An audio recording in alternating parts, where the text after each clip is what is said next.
பணிவு வேணும். செருக்கு கலந்த பக்தி எப்பயுமே இறைவனை நெருங்க விடாது. பெருமாள் இருக்கார் இல்லையா, திருமால், அவர் மகாலட்சுமிக்கே கணவர். அவர் மனசுல என்ன எண்ணம்? செல்வத்திற்கு அதிபதியா இருக்கிறவளுக்கே நம்ம தான் புருஷன் அப்படின்ற ஒரு எண்ணம். பிரம்மா வந்து கலைவாணியினுடைய கணவர், கல்விக்கு அதிபதியா இருக்கக்கூடியவளுக்கே நம்ம தான் புருஷன். ரெண்டு பேருக்கும் சார் இருக்கு, தப்பு இல்லையே, கலைகளுக்கெல்லாம் அதிபதி இல்லையா? இல்ல தப்பா, தப்புன்னு எப்படி சொல்லுவீங்க நீங்க? சொல்லுங்க. சரி, ஊமையா போனா அப்படின்னா ஏதோ ஒரு காரணத்தினால ஒரு திருவிளையாடலை நிகழ்த்து. சரி, திமிருன்னு எப்படி சொல்லுவீங்க? இருங்க, இந்த கதை எனக்கும் தெரியும், வேணா நீங்க சொல்லுங்க அந்த கதை. எனக்கு இந்த கதை தெரியும், எந்த ஊரு, எப்படி வந்துச்சு, ஏன் ஊமையா போனான்னு தெரியும். இதுல எங்க நீங்க திமிர கண்டுபிடிக்கிறீங்க நானும் பாக்குறேன். எங்க அந்த கதையை சொல்லுங்க, சுருக்கமா சொல்லுங்க. உங்ககிட்ட கேள்வி கேட்க வேற வச்சிருக்கேன், முத இதை சொல்லுங்க.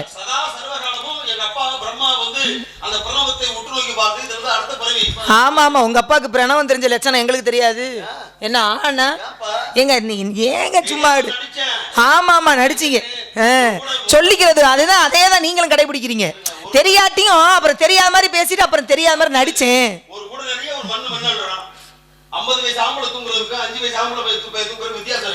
ஒரு பழுவ தூக்குறதும் சரி.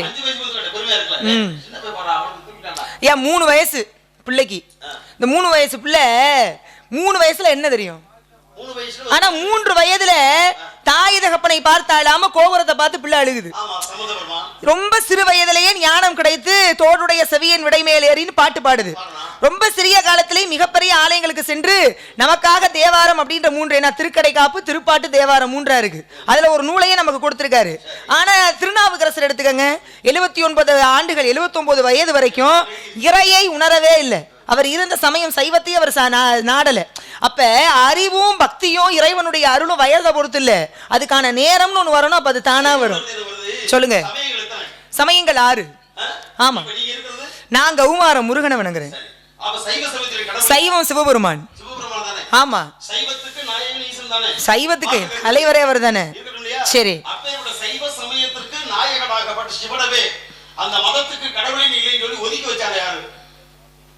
என்ன இது சங்க தலைவரே நீ சங்கத்துக்கு வராதுன்னு ஒதுக்கி வச்ச மாதிரிலாம் இருக்கு. அது சரி இல்லைங்க, சைவ சமயத்தினுடைய அதிபதியே அவர் தான், தலைவரே அவர் தான். ஆனா அவரையே நீ சமயத்துக்கு தலைவனா இருக்கக்கூடாதுன்னு ஒதுக்கி வைக்கக்கூடிய அளவுக்கு ஒருத்தனுக்கு அதிகாரம் இருக்குன்னா கேட்கணும்ன்றதுக்காக அர்த்தம் இல்லாத கேள்வி கேட்க கூடாது. சொல்லுங்க. ஆமா, இல்ல இல்ல பதில் கொடுக்கறதுக்கு நான் தயாரா இருக்கேன், இல்லைன்னு. ஆனா நீங்க எனக்கு கேள்வி தொடுக்கிறதுக்கு முன்னாடி நானும் திரும்ப ஏதாவது ஒரு கேள்வி கேட்பேன்ற எண்ணத்தை மனசுல வச்சுக்கணும். இல்ல, கொடுக்கல் வாங்கல் வேணுதான். பிறவியே ஐயா, பிறவியே கொடுக்கல் வாங்கல் தான். எப்பயோ கொடுத்ததை இன்னைக்கு வாங்குறோம், இன்னைக்கு கொடுத்து வச்சா அடுத்த பிறவியில வாங்குவோம். சரி, அது இருந்துட்டு போட்டோம். இப்ப கேள்வி என்ன? சைவ சமயம் சிவபெருமான். ஆமா, ஏன் அதான் உண்மை, அதை சொல்லுங்க. ஆமா,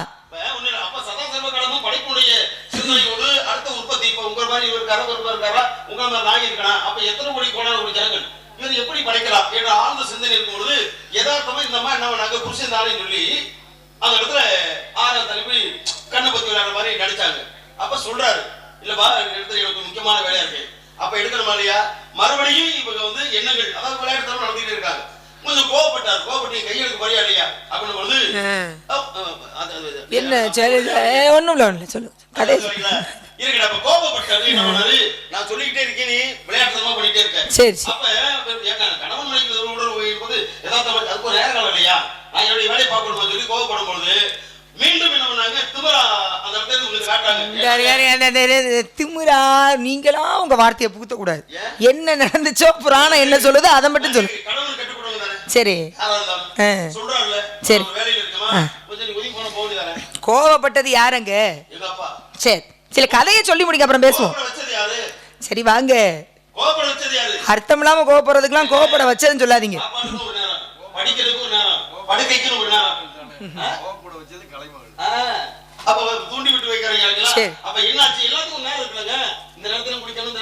சரி போதும், கதைக்கு வாங்க.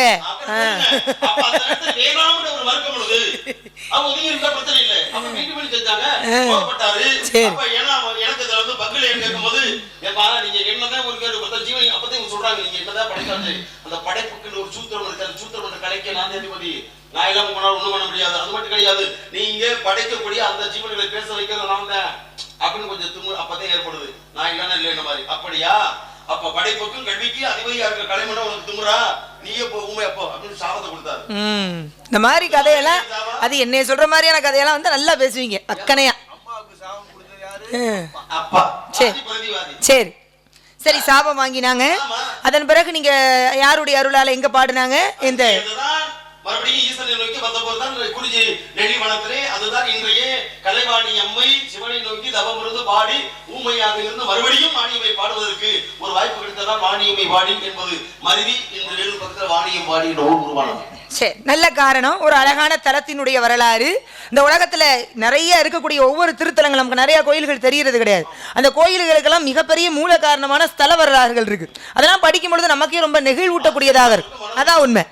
இதுல திமிரு நீங்க பத்தியலா, முதல்ல தெய்வம் அப்படின்னு எடுத்துக்கிட்டோம்னா கடவுள் இறைவன். இறைவன் அப்படின்னால எல்லாத்துக்கும் அப்பாற்பட்டவர்.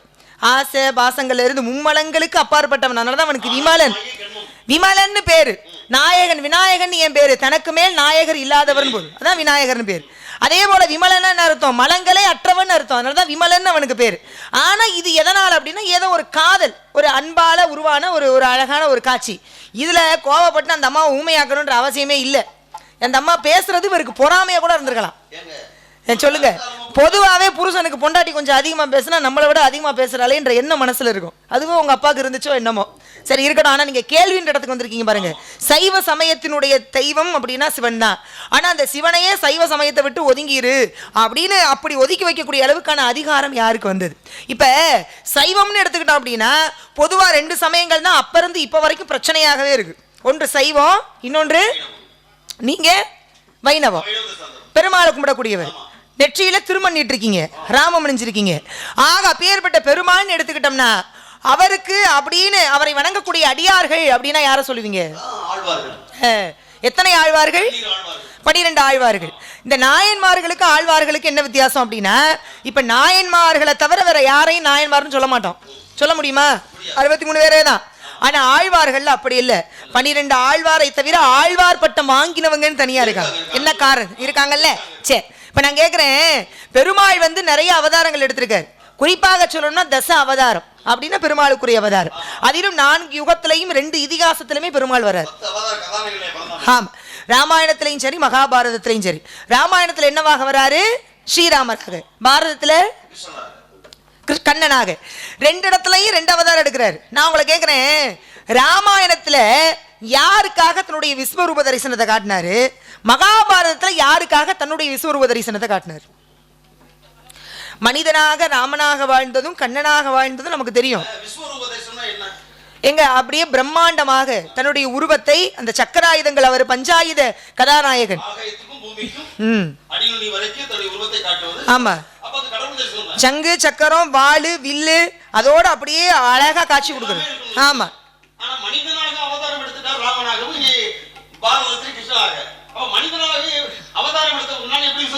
அப்படிதான் எப்ப காட்டினார்தான் கேள்வியே. எப்படி காட்ட முடியும்ன்றது கேள்வியில. நீங்க திருப்பி என்ன கேட்கக்கூடாது. அப்படின்னா எடுக்கணும், நடக்கணும். இல்ல அப்படிதான். நான் வேற யாரும் சம்பந்தம் இல்லாம கேட்கல. உங்க பாட்டனை பத்தி, நீங்க வணங்குற நாராயணரை பத்தி தான் கேட்டிருக்கேன். சரி வாங்க. இல்ல பேசினா திரும்ப நான் பேசவே என்ன இப்படி பேசுறீங்க அப்படி? சரி, கீச்சு கீச்சுன்னு தான் கத்தும் கிளி. கிளிக்கு அவ்வளவுதான் தெரியும். சரி, இப்ப கேள்வி நல்லா யோசனை பண்ணிக்கங்க. நல்லா யோசிச்சு உண்மையான பதில சொல்லுங்க. தெரியலன்னா தெரியலன்னு ஒத்துக்கங்க. நான் ஒன்னும் சொல்ல மாட்டேன். இப்படி கூட ரகசியமா சொல்லிக்கலாம், வெளியில கேட்காத மாதிரி. ஆனா வந்து அப்படிங்கிறீங்களா? சரி, இப்ப சைவ சமயத்தை விட்டே சிவபெருமான தள்ளி வைக்கிறாரு ஒருத்தர்னா, அப்படி ஒதுக்கி வைக்கிற கூடிய அளவுக்கு அதிகாரம் யாருக்கு இருக்கும்? அப்படி ஒரு அதிகாரம் கையில் எடுக்க முடியுமா? நாயன்மார்கள். அவரை நெருங்கணும்னா அதுதான் முதைய சொன்னேன். அவரை போய் அன்பா பக்தியா நெருங்கிட்டோம் அப்படின்னாலே அவர் அப்படியே அடி பணிஞ்சு அடிமையானது மாதிரியான ஒரு இடத்துக்கு வந்துருவார். ஏன்னா அந்த அளவுக்கு மிகப்பெரியவனும் அவன் தான், ரொம்ப எளிமையாக பக்தர்களினுடைய மனதில் குடிக்கொண்டிருக்கக்கூடிய எளியவனும் அவன் தான். அதான் உண்மை. அப்படி 63 நாயன்மார்கள் கதையிலையும் ஒவ்வொருத்தருடைய வாழ்க்கையிலையும் போய் ஒவ்வொரு வகையில பெருமாள் நிறைய திருவிளையாடல்களை புரிஞ்சிருக்கார். ஒவ்வொரு இடத்துக்கும் 63 பேத்துக்கும் ஒரே வில்லையும் அவர் தான். 63 பேரும் கதாநாயகன், ஒரே ஒருத்தர் மட்டும்தான் வில்லன். இவர் தான் இல்லாத பாடுபடுத்தி அவருடைய பக்தியை வெளிக்கொண்டு வந்தார். அந்த வரிசையில சேர நாட்டை சேர்ந்தவர் விரண்மிண்ட நாயனார்னு ஒருத்தர். இந்த விரண்மிண்ட நாயனார் எப்படி தெரியுமா, எங்க அடியாரை பார்த்தாலும் சரி அவங்களுக்கான அந்த மரியாதை கொடுக்கறதுன்னு ஒண்ணு இருக்குல்ல. நெற்றியில திருநீரிட்டு யார் வந்தாலும், ருத்ராட்சம் தரிச்சு யார் வந்தாலும், ஏன்னா சிவ சின்னங்கள்னாலே திருநீரு, ருத்ராட்சம், இல்ல துறவியாக போனவர்களுக்கு திருவோடு, இதெல்லாம் சிவ சின்னங்கள். வாயில பஞ்சாட்சர மந்திரம் நம சிவாய லடி சிவாய நம அப்படின்னு. ஆக இப்படி யாரை பார்த்தாலும் ருத்ராட்சம் அணிஞ்சு வரவங்க அவங்க எப்படிப்பட்டவங்களா இருந்தாலும் அவங்களுக்கான மரியாதையும் பணிவையும் அப்படி கொடுப்பாரு. அந்த மாதிரியான ஒருத்தர். சிவனடியார்கள் என்ன கேட்டு வந்தாலும், தான தர்மம் எதுனாலும் அப்படியே அள்ளி கொடுக்கக்கூடியவர். சிவநாமத்தை சொல்லி எவர் வந்தாலும் இல்லைன்னே சொல்லாத குணம் கொண்டவர். இவர் என்ன பண்றாரு, திருவாரூர் இருக்கு இல்லையா, தேர் அழகுனா திருவாரூருக்கு தான். திருவாரூர்னு சொன்னாலே அங்க ரொம்ப பிரசித்தி பெற்ற சுவாமியாரு தியாகராஜர். உலகத்துல சிவபெருமானுக்கு தான் ராஜான்ற பட்டம். ஒன்று நடராஜர், இன்னொன்று தியாகராஜர் இல்லையா. இந்த தியாகராஜர் இருக்கக்கூடிய கோயில்ல அடியார்களோடு சேர்ந்து கோயில் மண்டபத்துக்கிட்ட அப்படி நின்று பேசிட்டு இருக்காரு. அப்ப அங்க என்ன நடக்குது அப்படின்னா, சுந்தரமூர்த்தி நாயனார் வாழ்ந்த காலகட்டம் அது. இந்த சுந்தரமூர்த்தி நாயனார் சிவபெருமானை தரிசனம் பண்றதுக்காக கோயிலுக்குள்ள வராரு. இப்ப 4 பேர் பெரியவங்க நின்று பேசுறாங்க, ஒரு ஆள் உள்ள வராரு. வந்தவர் என்ன பண்ணணும், நிக்கிற 4 பேருக்கு வாங்க வணக்கம் அப்படின்னு ஒரு பணிவா ஒரு வணக்கம் சொல்லணும், போய் பேசணும்ல. இவர் சிவனை பார்க்கிற ஆர்வத்துல அடியார்களை பார்க்கல, கவனிக்கல, நேர கோயிலுக்குள்ள சன்னிதானத்துக்குள்ள போயிட்டார். போய் சுவாமியை பார்த்துட்டு அங்கேயே நிக்கிறார். இதை கவனிச்சுக்கிட்டே இருக்காரு விரண்மிண்ட நாயனார். என்னடா அது, இத்தனை அடியார்கள் நிக்கிறோம், சிவனை வணங்கணும் அப்படின்னா அதுக்கு முன்னாடி அவருடைய அடியார்களுக்கு தகுந்த மரியாதையை கொடுக்கணும். ஆனா சுந்தரமூர்த்தி நாயனார் என்னன்னா வந்தாரு, அவர் பாட்டுக்கு சாமியை பார்க்க உள்ள போயிட்டாரு, மதிக்கவே இல்லை அடியாரையே மதிக்காத இவருக்காக சிவபெருமானே என்ன பண்ணியிருக்காரு, தூது போயிருக்காரு. ஆனா அப்படிப்பட்ட இவர் மதிக்காம போறாரேன்னு வருத்தப்பட்டவர் என்ன பண்ணாரு தெரியுமா, அடியார்களை அழைச்சு சொன்னாரா, ஒரு அடியாரை மதிக்காதவர் இன்னொரு அடியாராக இருக்கவே முடியாது. அதனால சைவ சமயத்தில் இருக்கக்கூடிய சுந்தரமூர்த்தி நாயனார இன்னையிலிருந்து சிவனை கும்பிடக்கூடாது, சைவ சமயம் அவர் சார்ந்து வாழக்கூடாது, நான் தள்ளி வைக்கிறேன், ஒதுக்கி வைக்கிறேன். அவரை மட்டுமல்ல, அவருக்கு அருள் புரிந்து இப்பேற்பட்ட அடியாரை மதிக்காத ஒரு பக்தனுக்காக தூது சென்றாரே அந்த சிவபெருமான், அவனையும் இந்த சைவ சமயத்தை விட்டு நான் ஒதுக்கி வைக்கிறேன்னு ஒதுக்கி வச்சாராம். பெருமான் பார்த்தாரு, அவர் அதிகார தோரணையில ஒதுக்கி வச்சது, அவர்கிட்ட அந்த அதிகாரத்துல அளவு கடந்த அன்பை அவர் புரிஞ்சுக்கிட்டார், பார்த்தார். ஆக நேரிலே பிரசன்னமாகி உன்னுடைய பக்தியை கண்டு மெச்சினேன். எல்லாரும் ஒவ்வொரு வகையிலையும் தன்னுடைய பக்தியை நிரூபிச்சாங்க. ஆனா நீ சைவ சமயத்தில் இருக்கக்கூடிய அடியார்களை வணங்காததுனால அந்த அடியாருக்கும் சுந்தரருக்கு அருள் புரிந்த என்னையுமே அந்த சைவ சமயத்தை வச்சு தள்ளி வைக்கிற அப்படின்னா எந்த அளவுக்கு இந்த சமயத்தின் மீதும் என் மீதும் நீ அளப்பரிய அன்பு வச்சிருக்கன்றதை நான் உணர்ந்தேன்னு அருள் புரிந்து அவருக்கு முக்தி கொடுத்து நாயன்மார்களிலே ஒருவராக அவருக்கு வரம் கொடுத்தாரா. ஆக இந்த உலகத்துல சிவபெருமானை சைவ சமயத்தை விட்டே தள்ளி வைக்கக்கூடிய அளவுக்கான அதிகாரம் உள்ளவர் யார் அப்படின்னா 63 நாயன்மார்களிலே விரண்மிண்டார் அப்படின்ற நாயன்மார். இதான் நீங்க கேட்ட கேள்விக்கு பதில். விஷயத்துக்கு வாங்க. ஆமா உண்மைதான் இல்லைங்க, அதிகாரத்தை கூட அதீத அன்பால செலுத்தும் பொழுது அது நல்லா இருதுல.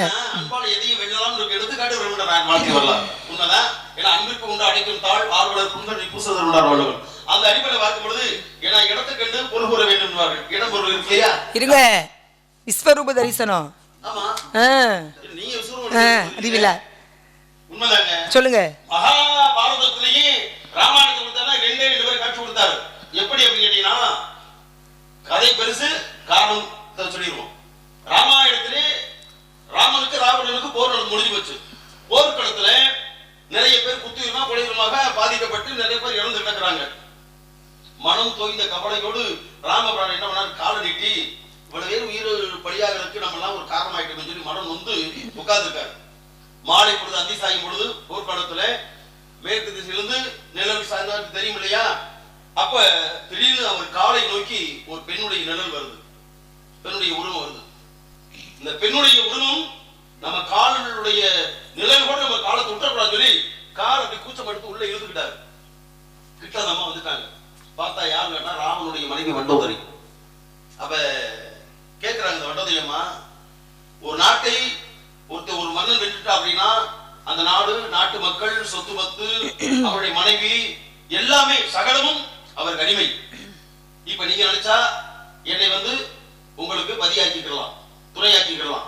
இது போர் மரபு அங்க முடிக்க முடியாது. ஆனா நீங்க என் நிழல் கூட படாத அளவுக்கு நீங்க ஒதுங்கி நிக்கிறீங்கன்னா உண்மையிலே நீங்க யார்? கதை பெருசு துர்க்கத்துக்கு வந்து அது ஒரு விஷயத்துக்கு வந்தாரு. அப்ப நீங்க யார் அப்படின்னு கேட்கிறா. யார்? மண்டோதரி ராமனை பார்த்து. ஏன்னா மண்டோதரியுடைய கற்பு ஒழுக்கம் என்னன்னு ராமனுக்கு எல்லாம் தெரியும். இப்பேற்பட்ட ஒரு ஒழுக்கமுடைய பெண்ணை நாம் தீண்டுவதா நிலப்பட படக்கூடாது. நாம் ஒதுங்கி இருக்கிறோம். ஒழுக்கமுடைய பெண்ணை இல்ல, ஒழுக்கமே அற்ற பெண்ணாக இருந்தாலும் ராமர் நெருங்க மாட்டார். ஏன்னா அதனாலதான் ராமனாக உருமாறிய ராவணனுக்கே அந்த எண்ணமே போயிருச்சு. அப்ப இனிமேல் இந்த அம்மா யாருன்னு கேட்டதுனால இவர்களுடைய உங்களுக்கு யாரும் நம்ம காட்டணும் அப்படின்னு சொல்லி அந்த போர்க்களத்திலே அந்த ராமனாகப்பட்ட இருந்த நிலை மாறி அன்று மண்டோதரிக்காக தன் விஸ்வரூப தரிசனத்தை போர்க்களத்தை காட்டுகிறான். எங்க? இது ராமாயணத்துல மண்டோதரிக்காக விஸ்வரூப தரிசனம் சங்கு சக்கரதாரியாக பெருமாளாக திருமாலாக காட்சி கொடுத்தார். அடுத்து மகாபாரதத்துல 10வது நாள் படுக்கையிலே பீஷ்மர் வந்து அர்ஜுனுடைய அம்பு விட்டு தொலைக்கப்பட்டாச்சு. ஆனா கீழே விழுகாத அளவுக்கு அம்பு படுக்க வச்சாச்சு. போர் முடிஞ்சாச்சு. போர் முடிஞ்சது. பாண்டவர்கள் வெட்டிக்கிடாச்சு.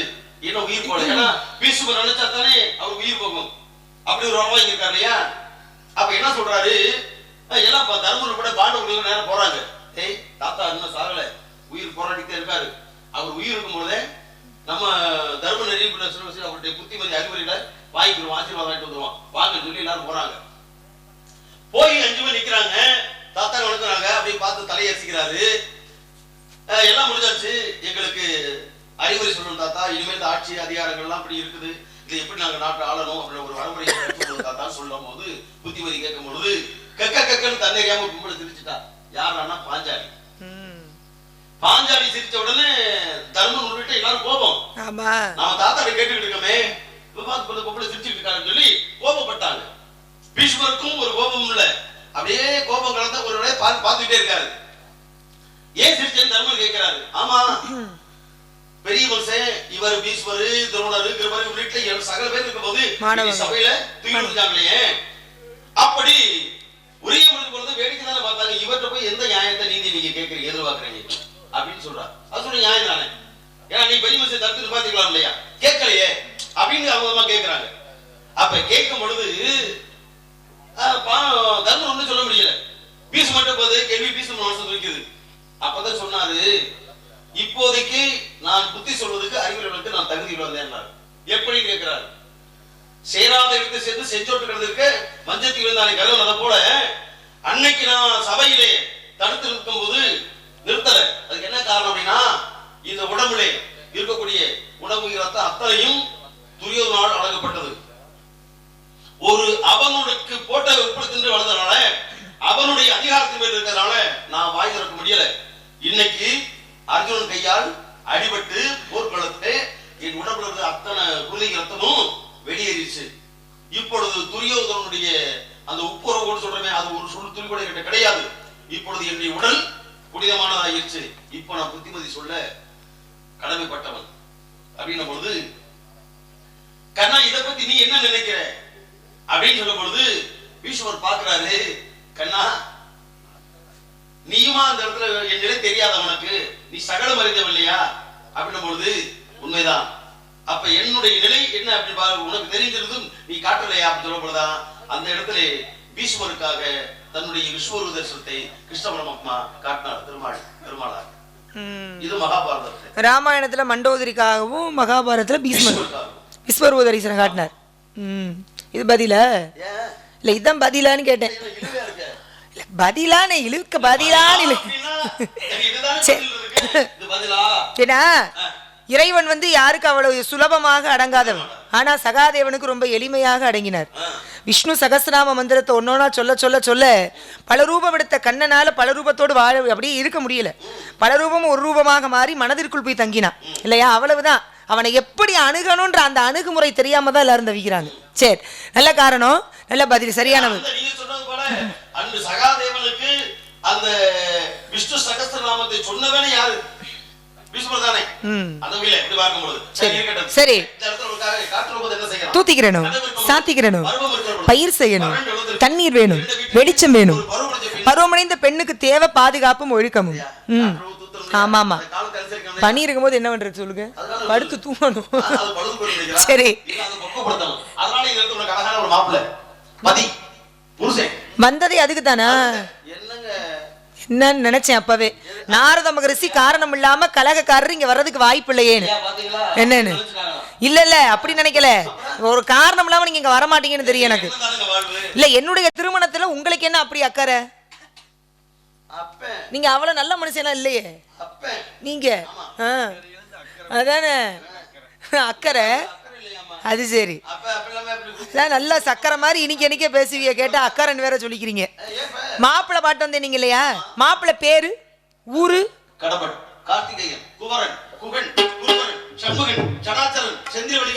இருங்க. என்ன திடீர்னு ஒரு அதிர்ச்சி ஊட்டக்கூடிய அளவுக்கான பேரு?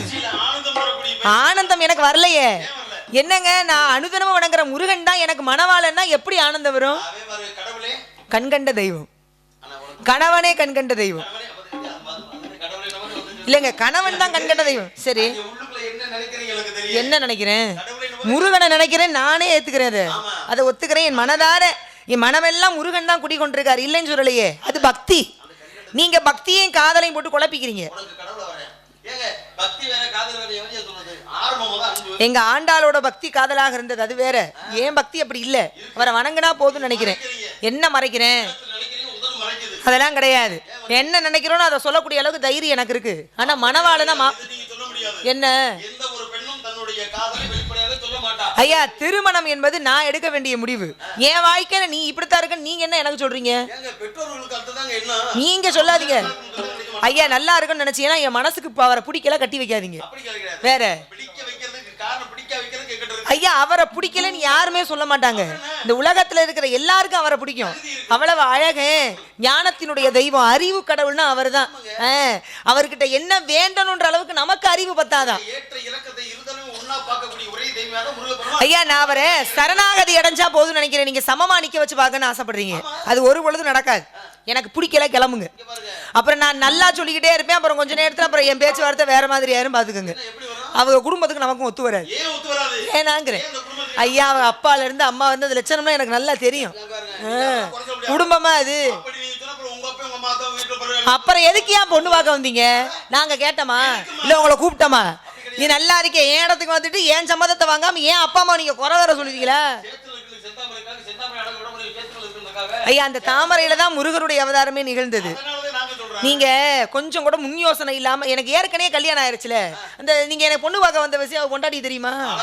இப்போ தெரிஞ்சிருந்தா உங்க சடாமோடத்தை குடிப்பி பிடிச்சு ஆஞ்சிருக்க அந்த அம்மா. ஏற்கனவே திருமணமான இன்னொரு பெண்ணினுடைய கணவரை எனக்கு கட்டி வைக்கலான்னு பாக்குறீங்களே, சொல்லுங்க. வாயாடி கிடையாது.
முருகனை பாட்டு வந்தீங்க? நீங்க என்ன சொன்னாலும் சரி, ஒரு பொழுதும் முருகனை மணவாளனாக ஏற்றுக்கொள்ளவே மாட்டேன். எனக்கு பிடிக்கல. பொய்யான தவ வேடம் புனைந்து வந்தவரே, பொய்யான தவ வேடம் புனைந்து வந்தவரே, பூமியில் கோசுர்கள் புகழும் நாரதரை கைவரிசை செல்லாது போ. பொய் தான், வாயை திறந்தாலே பொய். எது? ஆமா ஐயா, இது பொய்னா சட்டை, இது உள்ள இருக்கு பாருங்க ஆன்மா, அது மெய் தானே. அது சேரணுன்றதுக்கு தான் நான் நினைக்கிறேன்.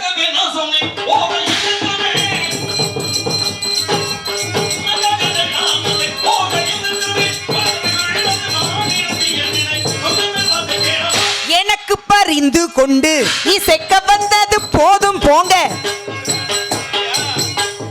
எனக்கு பறிந்து கொண்டு இசைக்க வந்தது போதும், இனி புனத்து நிற்காமல் எங்கேன்னு போவதோனும் கைவரிசை செல்லாது போ.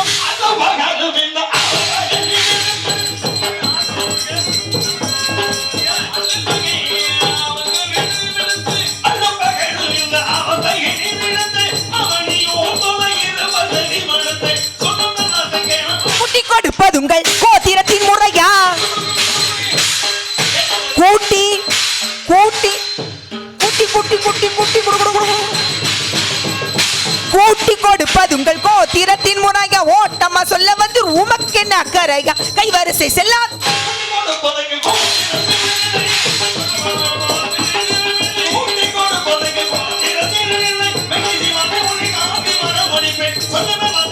திருட்டு முனிவரே,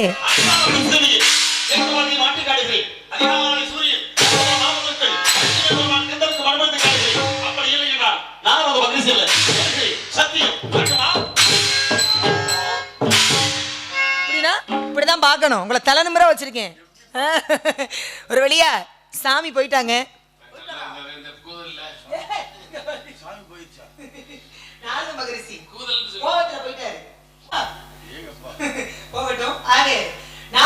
சொன்னது மாதிரி முருகன் தான் எனக்கு அவ்வளவு பிரியம். இந்த பிறகு எடுத்ததே முருகனை சென்றடைய வேண்டும் என்ற ஒரே நோக்கம் தான். தெரிஞ்சுட்டீங்களா? அவ்வளவு பிரியம். இந்த வாழ்க்கையை இந்த ஆன்மாவை வாழ வைக்கக்கூடிய ஆண்டவன் அப்படியேப்பட்ட முருகனை சீக்கிரமா சரணாகதி அடையணும். அவன் நல்ல நேரம், சரியான நேரத்துல முருகன் வராரு. எல்லாரும் பணியும் எங்கனால இங்கேயும் நிக்க முடியல, அவ்வளவு பணியா இருக்கு. அதுவும் பார்க்காம நாடகத்துக்கு மேல, நாடக கலை மேல இவ்வளவு பிரியம் கொண்டு இவ்வளவு நேரம் எங்களுடைய நாடகத்தையே அப்படியே முழுமையாக இருந்து ரசித்துக் கொண்டிருக்கக்கூடிய ரசிகர்கள் எல்லோருக்கும் ரொம்ப பெரிய நன்றி. ஏன்னா பணியில ரொம்ப நேரம் உட்கார ரொம்ப சிரமம். ஆனா மருந்து பாக்குறீங்க பாருங்க, ரொம்ப மகிழ்ச்சியா இருக்கு. 4 பேர் இருந்தாலுமே எங்களுக்கு அது ரொம்ப பெரிய மகிழ்ச்சி. இத்தனை பேர் இருக்கீங்க, ரொம்ப சந்தோஷம். ஆமா, முருகப்பெருமான் இந்த நேரத்துல காட்சி கொடுக்கறது அப்படிங்கிறது பெரும்பாலான இடங்கள்ல வந்து பாத்தீங்கன்னா முருகன் வர்ற அந்த நேரம் பார்த்து எல்லாரும் நிறைய எடுத்து போயிடுவாங்க. அப்படி போகவே கூடாது. முழுமையா நாடகம் பார்த்த புண்ணியத்தை இழந்தது மாதிரியா இருக்கு. கோயிலுக்கு போயிட்டு சுவாமியை போய் தரிசனம் பண்ணாம வெளியில வந்தா எந்த மாதிரியான ஒரு நிலையோ அந்த நிலை தான் நாடகத்துல முருகனை பார்க்காம போற நிலை. ஆமா நடக்கும். அப்பேற்பட்ட இந்த நேரத்துல முருகன் கையில் ஏந்தி வரக்கூடிய அந்த வேலை, எப்பேற்பட்ட வினையாக இருந்தாலும் சரி, அப்பேற்பட்ட வினைகள் எல்லாம் வேலுன்னு நினைச்சாலே போதும், தீர்க்கக்கூடிய வல்லமை இந்த வேலுக்கு உண்டு. ஆமா, வேலுண்டு வினை இல்லைன்னு சொல்லியிருக்காங்க இல்லையா? வினையெல்லாம் முழுமையாக களையக்கூடிய தெய்வம் முருகன் வேலோடு காட்சி கொடுக்க போறாரு. எல்லோரும் இருந்து முருகனையும் வேலையும் தரிசனம் பண்ணி வணங்கி எல்லோரும் எல்லா விதமான செல்வங்களும் பெறணும். முருகனுக்கு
நம சிவாய ஓம் சக்தியாய ஓம் நம சிவாய நம ஓம் சக்தியாய நம. ஆதி நாளிலேயே சுகுருவாகிய சுக்கிர பகவான் காலக்கையின் மகளாகிய மாயை என்பவளை அழைத்து காசி முனிவரை குடிவரச் சொல்ல அவனும் அவ்வாறே செய்து சிங்கமுகாசுரன் கஜமுகாசுரன் சூரபுதமன் தாரக நஜமுகை என்ற அசுரர்களை பெற்றெடுத்தார். அவர்களுள் சூரபுதமனோ சிவபெருமானின் அரிய பெரிய வரங்களை பெற்று தேவர்களை இம்சைக்குள் உள்ளாக்கினார். இதை தாங்காத தேவர்கள் என் தந்தையாகிய சிவபெருமானிடம் சென்று முறையினர். என் தந்தை சிவபெருமான் வரமளித்த நானே அவர்களை அழைப்பது நல்ல முறை அல்ல என்று சொன்ன. அப்படியானால் தங்களின் என்பால் நிகழ்க்க ஒரு குமரனை தந்துள்ள வேண்டும் என்று சொன்ன. என் தந்தையின் நெற்றிக்கண்ணிலிருந்து ஆர்த்தி பிரமகளாக விழுந்து அருபமும் உருவமாகி அனாதியாய் பலவாய் நின்றாய்.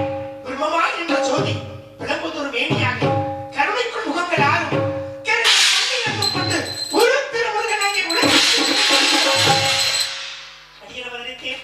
ஆறு கார்த்திகை பெண்களால் பாலூட்டி வளர்க்கப்பட்டதால் கார்த்திகேயன் என்றும் தேவர்களின் துயரீர்க்கு அவதரித்ததால் தேவ சேனாதிபதி என்று பெயர் பெற்று சூரபத்மனை இருவராக பிளந்து ஒருபுறம் மயில் வாகனமாகவும் மற்றொருவரும் சேவல் கொடியாகவும் ஏற்று இந்த கலைவாசகத்திலே வைத்திருக்கிறேன். அப்படி இருக்க கானப்பிரியர் கனகப்பிரியர் வீணா கானப்பிரியர் இசைமா உரிமை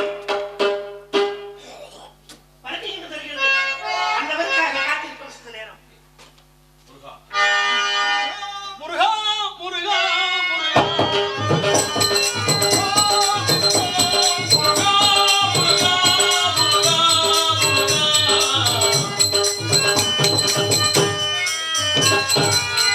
இத்தனை மாந்தருக்கு ஒரு கோவில் போதாது சத்திய திருநாயகா முருகா சத்திய திருநாயகா. எத்தனை மனமுள்ளோ அத்தனை குணமுண்டு எத்தனை மனமுள்ளோ அத்தனை குணமுண்டு ஏழென்று சொல்வேலவா முருகா ஏழென்று சொல்வேலவா.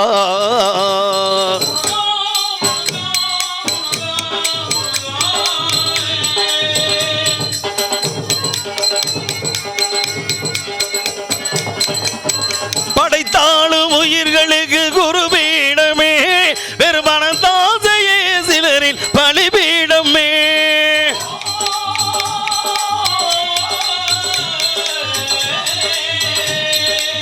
படுத்தாலும் எழுந்தாலும் கை முன்னமே சிலருக்கு பதவி பதவி என்ற சுயலடமே.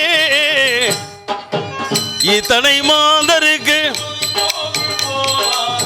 சத்திய திருநாயகா முருகா.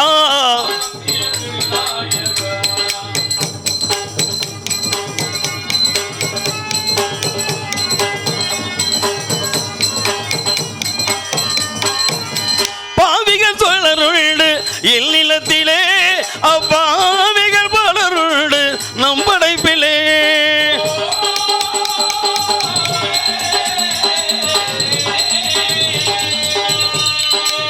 கோவில்கள் எதற்கு வைத்தாய் கோல முருகா வெறும் கோசத்தினால் எல்லா பயன் கூறு முருகா.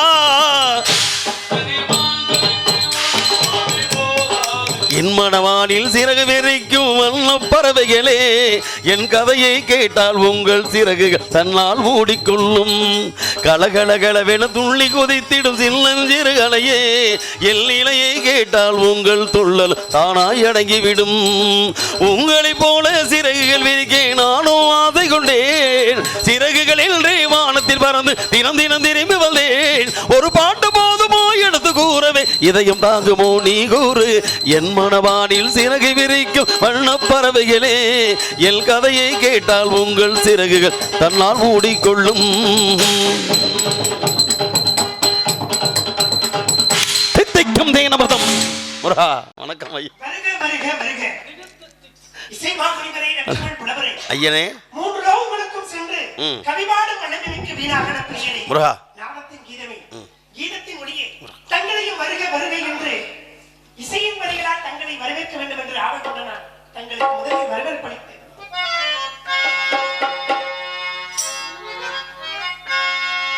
இனிதானே சுரஞானே இசை மேதையே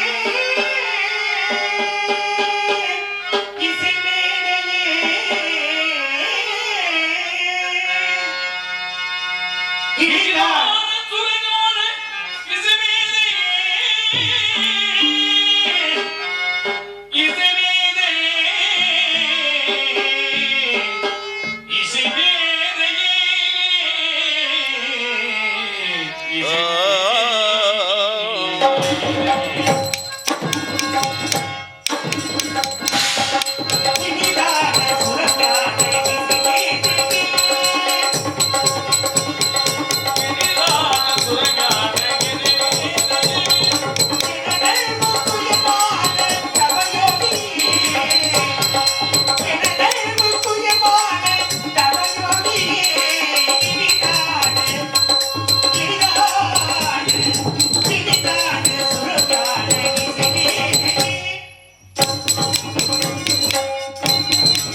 மனமே கணமும் மறவாதே மனமே கணமும் மறவாதே ஜக தீசல் மலர் பதமே மனமே கணமும் மறவாதே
இன்றைய வருகையிலே அற்புதமான மங்களகரமான மகிழ்ச்சியுற்ற நிகழ்ச்சி ஒன்றோடு தாங்கள் வந்திருப்பீர்கள் என்று கருதுகிறேன்.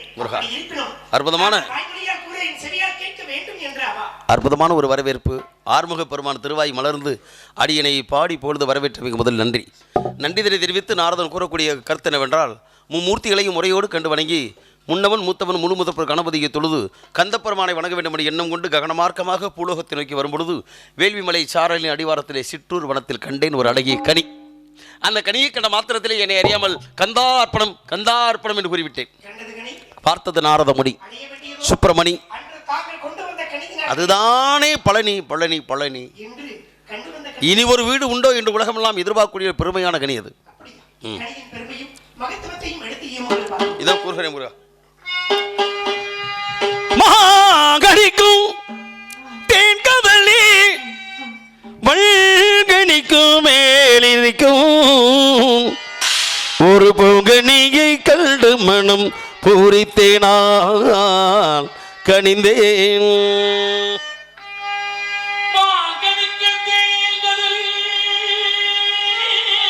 அல்ல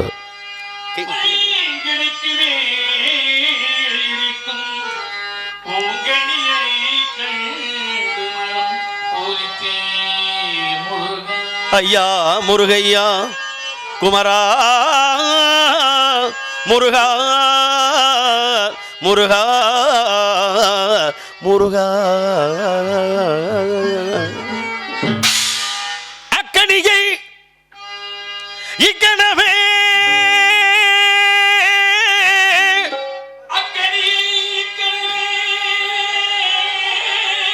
கொய்யாமல் கொய்தனைத்து கொள்வீர். அக்கணியை இக்கணமே கொய்யாமல் கொய்தனைத்து கொள்வீர். வெள்ளிச்சலங்கைகள் கொண்ட கலைமகள் வந்து ஆடும் காலம் இது.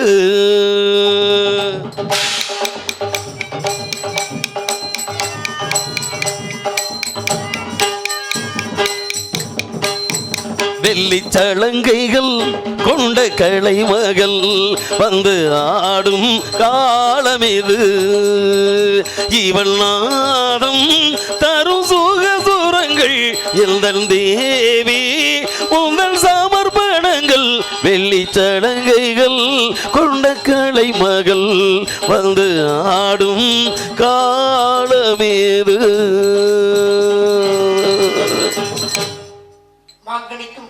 வன்கணிக்கு மேல் இணைக்கும் ஒரு பூங்கணியை கட்டுமணம் பொறித்தீர்களா? தாங்கள் அடைய வேண்டும் என்று இக்கணமே கொய்தனைக்க வேண்டும். தாங்கள் இவ்வளவு தூரம் வியந்து கணிந்து இசைந்து பாடக்கூடிய அழகினை பார்க்கின்ற பொழுது அக்கணினுடைய ஸ்லாகியத்தை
பார்க்கும் பொழுதே புலன்களுக்கெல்லாம்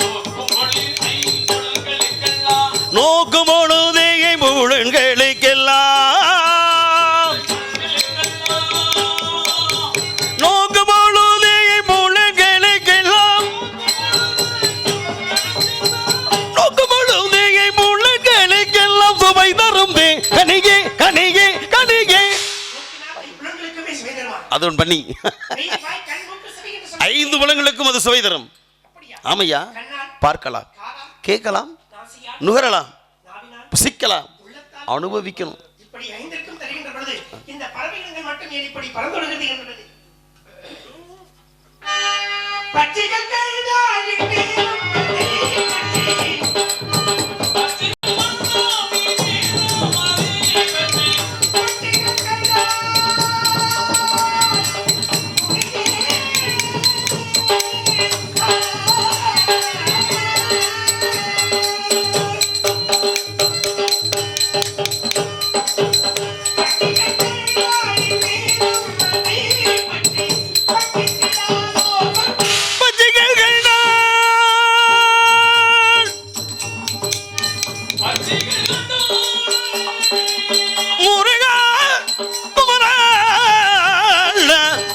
முருகா முருகா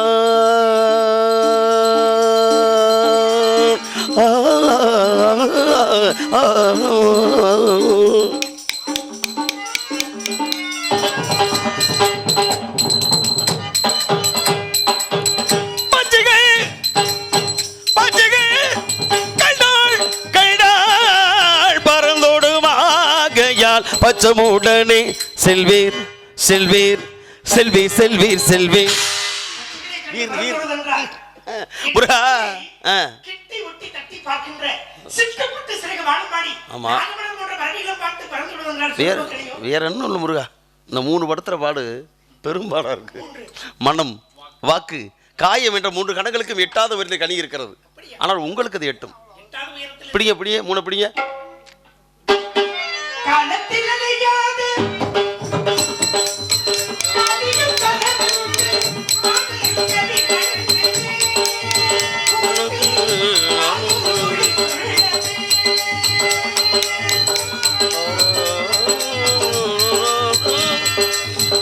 காலத்தில் அலையாது காலிலும் கலந்து ஆதியில் கவிதை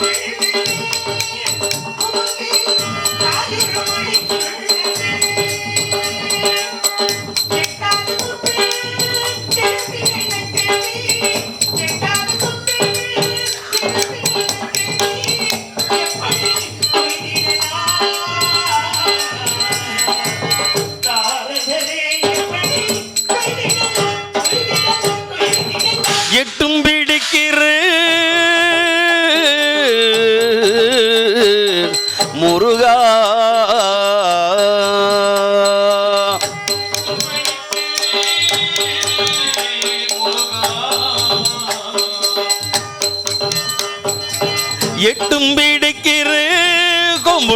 அதை பற்றி எட்டும் பிடிக்கிற கொம்புண்டு அதை பற்றி ஏறி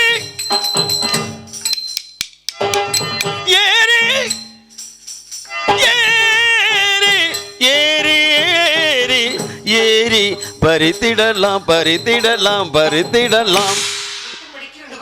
ஆமையா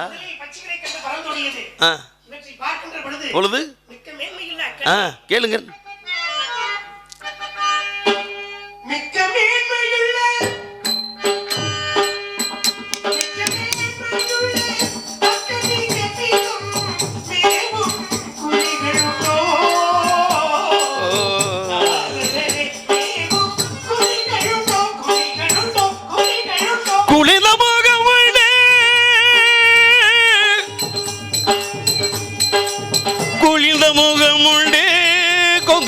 இரண்டுண்டு குளிர்ந்த முகமுண்டு கொங்கைகள் இரண்டுண்டு கோதில்லா கண்கள் உண்டு கண்கள் உண்டு கண்கள் உண்டு கொங்கைகள் இரண்டு உண்டு பார்க்கும் பொழுது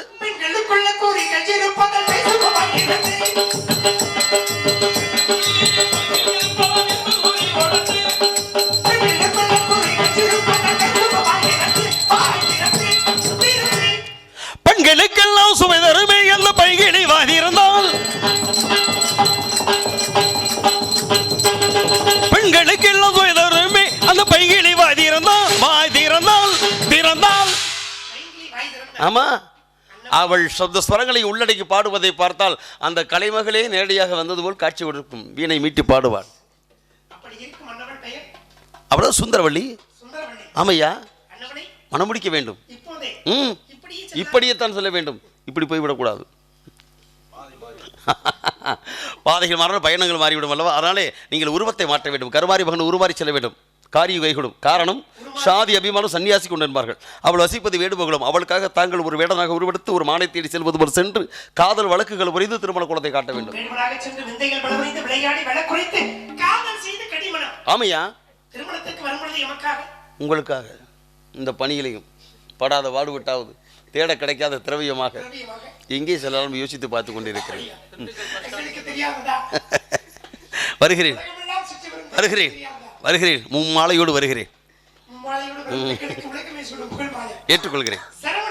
வாருங்கள் வாருங்கள் வாருங்கள் வாருங்கள். கந்தனின் காதல் திருமணத்தை நடத்தி வைக்கும் பொறுப்பை இறைவன் எமக்கு அளித்திருக்கிறான். ஏன்னா இறைவன் என்பவன் சாட்டை நாமெல்லாம் பம்பரம். அவன் சுட்டு விடுகிறான், நாம் சுழடு கொண்டிருக்கிறோம். அவன் ஆட்டி வைக்கிறான், நாம் ஆடிக்கொண்டிருக்கிறோம்.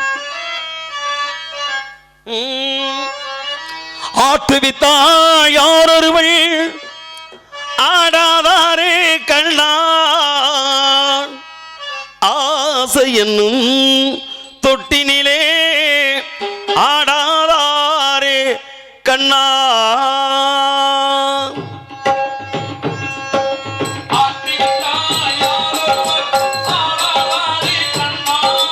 ஆசை என்னும் தொட்டினிலே ஆடாதாரே கண்ணா, நீ நடத்தும் நாடகத்தில் நானும் உண்டு.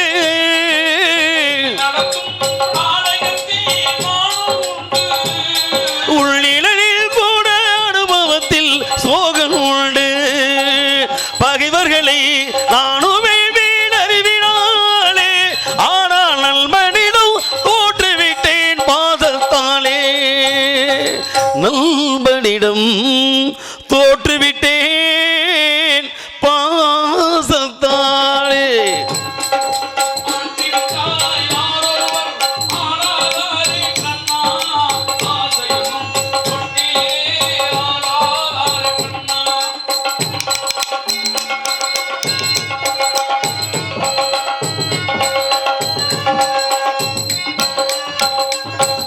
கடலளவு கிடைத்தாலும் மயங்க மாட்டேன், அதில் கையளவே ஆனாலும் கலங்க மாட்டேன்.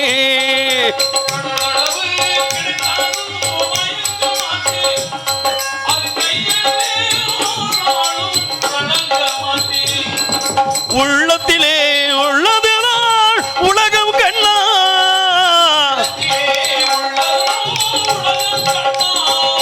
இதை உணர்ந்து கொண்டேன் துன்பமேலாம் விலகும் கண்ணா, உணர்ந்து கொண்டேன் கண்ணா கண்ணா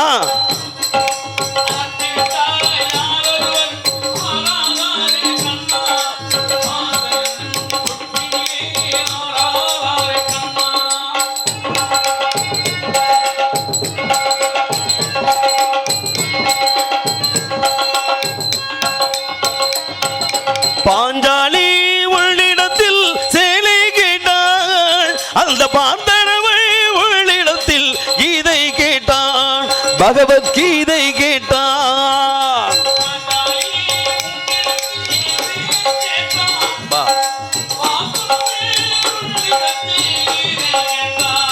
பகவத்கீதை கேட்டாள் நான் இருக்கும் நிலையே உள்ளே எல்ல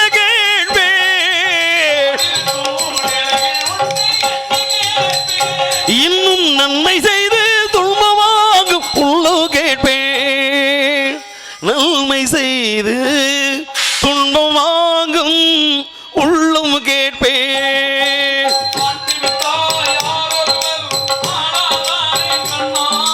ஆசை என்னும் தொட்டினிலே ஆடாதாரே கண்ணா ஆடாதாரே கண்ணா ஆடாதாரே கண்ணா